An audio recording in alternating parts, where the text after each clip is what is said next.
Hi అండి, అందరికీ నమస్కారం. గురు పౌర్ణమి సందర్భంగా మా ఇంట్లో ప్రత్యేకంగా ప్రసాదం తయారు చేస్తున్నాం. ప్రసాదం తయారు చేసే విధానం చూసేద్దాం. ఇప్పుడు స్టవ్ వెలిగించుకుని బాండీ పెట్టుకుని ఒక కప్పు గోధుమ రవ్వను వేసుకోవాలి. గోధుమ రవ్వని బాగా బ్రౌన్ కలర్ వచ్చేంత వరకు వేయించుకోవాలి. ఇప్పుడు వేగిన గోధుమ రవ్వను ఒక ప్లేట్లోకి తీసుకుని పక్కన పెట్టుకుందాం. ఇప్పుడు ఒక కప్పు గోధుమ రవ్వకి 3 కప్పులు వాటర్ వేసుకుని బాయిల్ చేసుకోవాలి. ఇలా బాయిల్ అవుతున్న వాటర్లో మనం వేయించి పక్కన పెట్టుకున్న గోధుమ రవ్వను వేసుకుని కలుపుకోవాలి. ఇప్పుడు గోధుమ రవ్వని ఒక 20 నిమిషాలు ఉడికించుకోవాలి. బాగా ఉడికించుకున్న గోధుమ రవ్వలో ఒక కప్పు షుగర్ వేసుకోవాలి.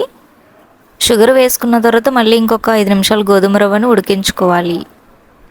ఇలా ఒక 5 మినిట్స్ ఉడికిన గోధుమ రవ్వలో మళ్ళీ ఒక కప్పు బెల్లం వేసుకోవాలి. ఇప్పుడు ఒక 15 నిమిషాలు మళ్ళీ ఉడికించుకుందాం. ఇప్పుడు నెయ్యి వేసుకోవాలి. నెయ్యి పైకి తేలేంత వరకు కూడా ప్రసాదాన్ని ఉడికించుకుందాం. చూడండి ఫ్రెండ్స్, ప్రసాదం ఇలాగ ఒకసారి మళ్ళీ కలుపుకోవాలి. మన ప్రసాదం అయితే తయారైపోయింది. ఇప్పుడు ఒక స్పూన్ యాలకుల పొడి వేసుకోవాలి.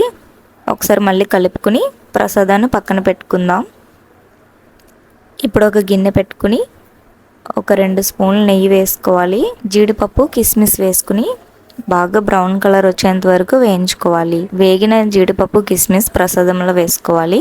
ఒకసారి కలుపుకోవాలి. అంతే ఫ్రెండ్స్, మన ప్రసాదం అయితే రెడీ అయిపోయింది. గురు పౌర్ణమి సందర్భంగా మనం దేవుడికి ప్రసాదించే ప్రసాదం అయితే రెడీ. మీరు కూడా ట్రై చేసి ఎలా ఉందో కామెంట్ సెక్షన్లో చెప్పండి friends. Thanks for watching. Please to subscribe my channel.